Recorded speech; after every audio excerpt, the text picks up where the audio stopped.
नमस्कार दोस्तों, स्वागत है आपका हमारे YouTube चैनल सत्यम साइंस क्लासेस में। तो आज से हम लोग क्लास 12 एनसीईआरटी स्टार्ट कर रहे हैं और इसका हम लोग का जो चैप्टर है ये है केमिकल काइनेटिक्स। केमिकल काइनेटिक्स से हम लोग इस क्लास 12 एनसीईआरटी केमिस्ट्री स्टार्ट कर रहे हैं। तो देखिए, केमिकल काइनेटिक्स पढ़ने के लिए आप जैसा कि यहाँ नाम से ही क्लियर है, काइनेटिक्स। काइनेटिक्स एक ग्रीक वर्ड काइनेसिस से मिलकर के बना होता है। काइनेसिस और काइनेसिस का क्या मतलब होता है? मूवमेंट होता है। मूवमेंट, मोशन या मूवमेंट कहा जा सकता है। तो काइनेसिस का मतलब होता है मोशन। ओके, तो मोशन किसका मोशन? केमिकल्स का मोशन। क्लियर नहीं हुआ? इसका मतलब ये है कि हम लोग केमिकल काइनेटिक्स में बेसिकली क्या करेंगे, किसी भी केमिकल रिएक्शन कि मोशन के बारे में, कि वह केमिकल रिएक्शन कैसे हो रहा है, उसके टाइम के एस्पेक्ट को, जैसे कि अगर कोई केमिकल रिएक्शन है वो कितने टाइम में वो केमिकल रिएक्शन कंप्लीट हो रहा है, और साथ ही साथ रिएक्शन के मोशन को इफेक्ट डालने वाले डिफरेंट सारे फैक्टर्स के बारे में हम लोग इस चैप्टर में स्टडी करेंगे। यानी आप कह सकते हैं कि केमिकल काइनेटिक्स केमिस्ट्री का वह ब्रांच है जिसमें हम लोग किसी भी केमिकल रिएक्शन के मोशन तथा मोशन को इफेक्ट डालने वाले डिफरेंट फैक्टर्स के बारे में स्टडी करते हैं। इतना क्लियर हुआ?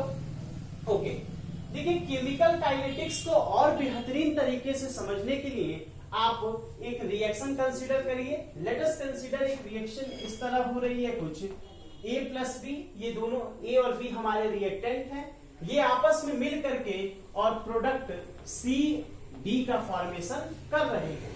तो यह एक प्रकार का केमिकल रिएक्शन है। जैसे मान लीजिए कोई रिएक्शन लिया हमने, PCl3 plus Cl2 gives out PCl5 phosphorus pentachloride. ये भी एक और रिएक्शन ले, 2SO2 plus O2 gives out 2SO3 sulphur trioxide. मतलब ये डिफरेंट सारे केमिकल रिएक्शंस होते हैं। ऐसे ही केमिकल रिएक्शन होता है कि रिएक्टेंट होता है और रिएक्टेंट आपस में मिलकर के प्रोडक्ट का फॉर्मेशन करता है।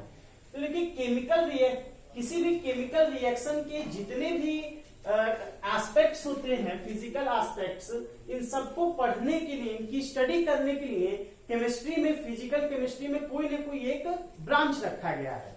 तो देखिए कैसे ये सारे हम लोग पढ़ते हैं किसी भी केमिकल रिएक्शन को।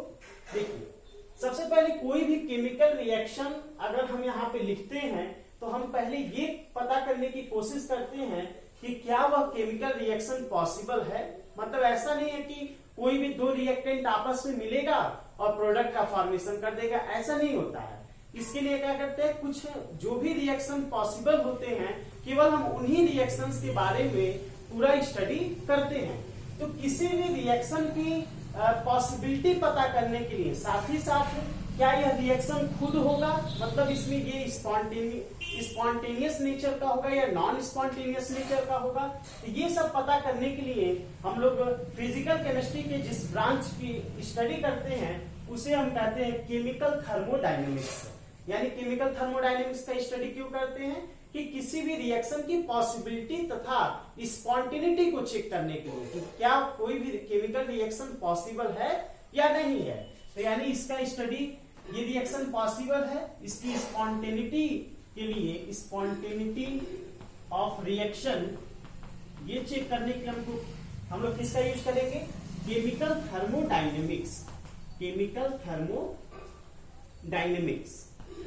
इतना क्लियर हुआ कि केमिकल थर्मोडायनेमिक्स क्यों यूज करते हैं केमिकल रिएक्शंस में। ओके, अब देखिए, अब अगला क्वेश्चन ये आता है कि हमने ये पता कर लिया कि ये रिएक्शन हमारा पॉसिबल है, मतलब A और B आपस में मिलेगा और प्रोडक्ट C और D का फॉर्मेशन करेगा। अब अगला क्वेश्चन ये है, कब तक ये रिएक्शन कंप्लीट होगी, मतलब ये A और B कितने समय में C और D का फॉर्मेशन करेंगे। मतलब कि किसी भी केमिकल रिएक्शन की अगर सीमा ज्ञात करनी हो, मतलब एक्सटेंट ऑफ रिएक्शन अगर स्टडी करना हो, चाहे ये हमें पता करना हो कि कब रिएक्टेंट और प्रोडक्ट इन दोनों का कंसंट्रेशन आपस में बराबर होगा, मतलब इक्विलिब्रियम कब हमारे रिएक्शन में सेटअप होगा, तो इन सब की एक्सटेंट ऑफ रिएक्शन हम लोग याद करने के लिए, एक्सटेंट ऑफ रिएक्शन के लिए हम लोग यूज करते हैं केमिकल इक्विलिब्रियम। केमिकल इक्विलिब्रियम कि कोई भी रिएक्शन कितने समय में रिएक्टेंट प्रोडक्ट में चेंज होंगे। और अगर हम, लेकिन देखिए अभी तक हम लोगों ने थर्मो हमारा ये बताया कि रिएक्शन पॉसिबल है या नहीं, केमिकल इक्विलिब्रियम ये बताया कि कब तक रिएक्टेंट आपस में मिलकर प्रोडक्ट का फॉर्मेशन कर देंगे, लेकिन इनमें से किसी ने ये नहीं हमें बताया कि कितने टाइम में रिएक्टेंट आपस में मिलेंगे और प्रोडक्ट का फॉर्मेशन करेंगे। मतलब किसी, इन दोनों में से किसी ने हमें टाइम ऑफ द रिएक्शन के बारे में ये स्टडी हमें नहीं कराया। तो देखिए टाइम ऑफ रिएक्शन की स्टडी करने के लिए हम लोग फिजिकल केमिस्ट्री के जिस ब्रांच की स्टडी करते हैं उसी को कहा जाता है केमिकल काइनेटिक्स। यानी हम कह सकते हैं कि किसी भी केमिकल रिएक्शन में वह केमिकल रिएक्शन कैसे हो रहा है और कितने समय लगेगा कि रिएक्टेंट प्रोडक्ट में चेंज होगा, इन सब की स्टडी के लिए हम लोग फिजिकल केमिस्ट्री के जिस ब्रांच की स्टडी करते हैं उसी को बोला जाता है केमिकल काइनेटिक्स। अभी मैं अगर इतनी बात कह दूं कि केवल हमें ये बताता है कि कितना टाइम लगेगा, ये अधूरा होगा। साथ ही साथ केमिकल काइनेटिक्स हमें यह भी बताता है कि हम अपने किसी भी केमिकल रिएक्शन को कैसे बढ़ा सकते हैं। अगर वो केमिकल रिएक्शन स्लो हो रही है तो उसको हम कैसे फास्ट कर सकते हैं। साथ ही साथ अगर कोई बहुत ही फास्ट रिएक्शन है तो उसको स्लो करने के लिए भी हमें जो फिजिकल केमिस्ट्री का ब्रांच होता है उसी को हम कहते हैं केमिकल काइनेटिक्स। तो इस तरह से हम कह सकते हैं कि केमिकल काइनेटिक्स हमें किसी भी केमिकल रिएक्शन के मोशन तथा मोशन को इफेक्ट डालने वाले डिफरेंट सारे फैक्टर्स के बारे में हमें स्टडी कराता है। इतना क्लियर हुआ? नाम से ही क्लियर है। काइनेटिक्स, काइनेसिस यह एक ग्रीक वर्ड है जिसका मतलब होता है मोशन या मूवमेंट। किसका मूवमेंट? केमिकल्स का मूवमेंट। इसी को कहते हैं केमिकल काइनेटिक्स। ये क्लियर हुआ? अब हम लोग ये जान गए कि ये तो भाई हो गया कि किसी भी केमिकल रिएक्शन का मूवमेंट, लेकिन हम लोग ये थोड़ा एक बार और पढ़ लें कि केमिकल रिएक्शन क्या होता है। ओके, तो आइए हम लोग केमिकल रिएक्शन के बारे में देख लेते हैं कि केमिकल रिएक्शन किसे कहा जाता है। फिर हम लोग ऐसे ही आगे कंटिन्यू करते हैं। देखिए केमिकल रिएक्शन, देखिए केमिकल रिएक्शन का मतलब होता है कि ऐसी रिएक्शंस जिसमें रिएक्टेंट का कंसंट्रेशन घटता है और प्रोडक्ट का कंसंट्रेशन बढ़ता है, तो फिर इसी रिएक्शन को हम कहते हैं केमिकल रिएक्शन। जैसे आप देखिए, मान लीजिए हमने कोई रिएक्शन कराया A से P, मतलब इसमें रिएक्टेंट A है और ये आपस में मिलकर के किसका फॉर्मेशन कर रहा है? प्रोडक्ट P का फॉर्मेशन कर रहा है। जैसे यहाँ पे एग्जांपल, मान लीजिए ये O2 है और इसने बनाया O2 और इसने बनाया O3, ठीक है। ओके, ये प्योर ऑक्सीजन से हम लोग किसका फॉर्मेशन करते हैं? ओजोन का फॉर्मेशन करते हैं। तो यह एक प्रकार का केमिकल रिएक्शन है E से P, जिसमें रिएक्टेंट A है और प्रोडक्ट P है। अब देखिए होता क्या है, मान लीजिए कि आपने इनिशियली इसके लिए 100 मोल्स आपने लिया है इसका, जब टाइम क्या था? 0। तो इस समय तो हमारे पास कोई प्रोडक्ट का फॉर्मेशन नहीं हुआ। लेकिन जैसे जैसे टाइम इंक्रीज करेगा, और लेट से अगर ये 5 सेकेंड तक अगर हम रिएक्शन प्रोसीड कराते हैं, तो मान लीजिए कि इसके 80 मोल्स हो जाते हैं और यहाँ पे 20 मोल्स इसके फॉर्मेशन हो जाता है प्रोडक्ट का। ऐसे ही अगर t = 10 सेकेंड जैसे ही लेंगे तो ये मानिए 60 मोल हो गया और इधर 40 मोल से इसके बन गए। तो इस तरह से आप देख रहे हैं कि टाइम जैसे जैसे इंक्रीज कर रहा है वैसे वैसे रिएक्टेंट का अमाउंट क्या हो रहा है? डिक्रीज हो रहा है, और प्रोडक्ट का अमाउंट क्या हो रहा है? इंक्रीज हो रहा है। मतलब रिएक्टेंट का कंसंट्रेशन डिक्रीज कर रहा है टाइम के साथ और प्रोडक्ट का कंसंट्रेशन इंक्रीज कर रहा है। तो अगर इसे हम एक ग्राफ के माध्यम से समझने का कोशिश करें तो क्या वो ग्राफ होगा? देखिए ऐसे ही ग्राफ हम लोग प्लॉट करते हैं। ये हमारा एक्स एक्सिस है, ये हमारा वाई एक्सिस है। ओके, अब अगर हम वाई एक्सिस को ही मान लें कि ये हमारा चेंज इन कंसंट्रेशन ऑफ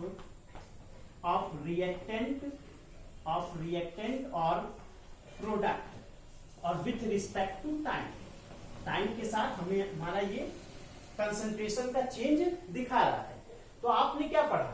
यही हमारा रिएक्शन था A to P।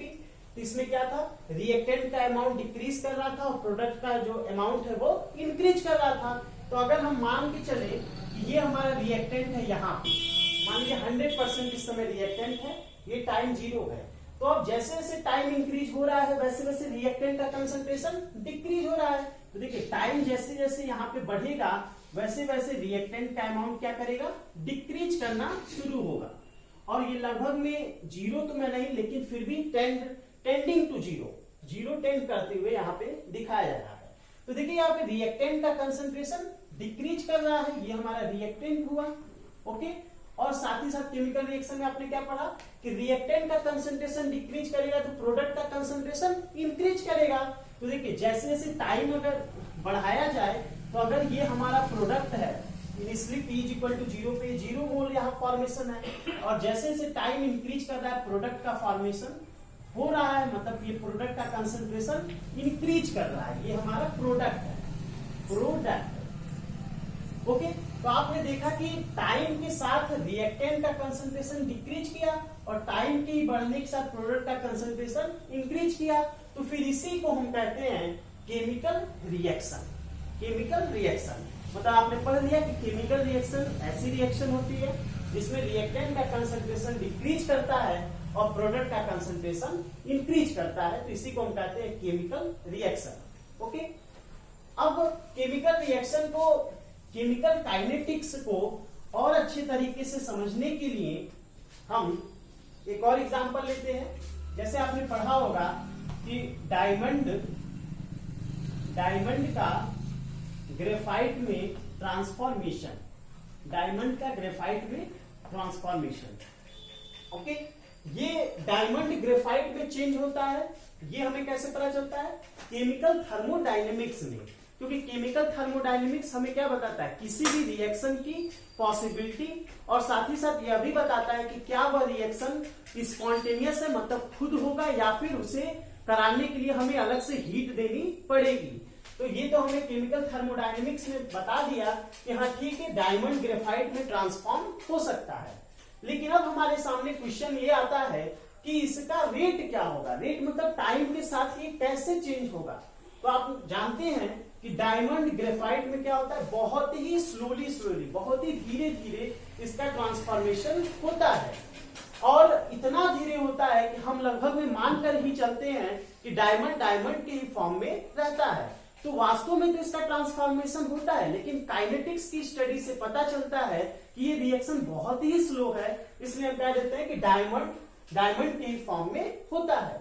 तो इस तरह से आप जान लीजिए कि केमिकल काइनेटिक्स हमें किसी भी रिएक्शन के मोशन के बारे में और मोशन को इफेक्ट डालने वाले डिफरेंट फैक्टर्स, जैसे मान लीजिए टेम्परेचर हुआ, कंसंट्रेशन हुआ, प्रेशर हुआ, कैटलिस्ट का इफेक्ट हुआ, ये सारे जितने भी हमने इस एस्पेक्ट्स बताए, ये सारे फैक्टर्स होते हैं जो किसी भी केमिकल रिएक्शन के मोशन को क्या कर सकते हैं, इफेक्ट डाल सकते हैं, आइदर इंक्रीज कर सकते हैं या फिर डिक्रीज कर सकते हैं। जैसा हमें रिक्वायरमेंट होता है हम इन जो भी पैरामीटर्स है उनको उस हिसाब से हम लोग चेंज कर सकते हैं। तो इस तरह से आप लोगों ने जाना कि काइनेटिक्स में हम लोग केमिकल रिएक्शन का मोशन इसको स्टडी करेंगे, और साथ ही साथ इसको किसी भी केमिकल रिएक्शन को बढ़ाना या फिर घटाना, इन सब के बारे में हम लोग स्टडी करेंगे।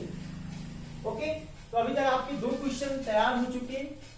सबसे पहले what is chemical kinetics, clear हुआ, ठीक है। सेकंड है व्हाई, क्यों हम लोग केमिकल काइनेटिक्स को स्टडी कर रहे हैं, ओके।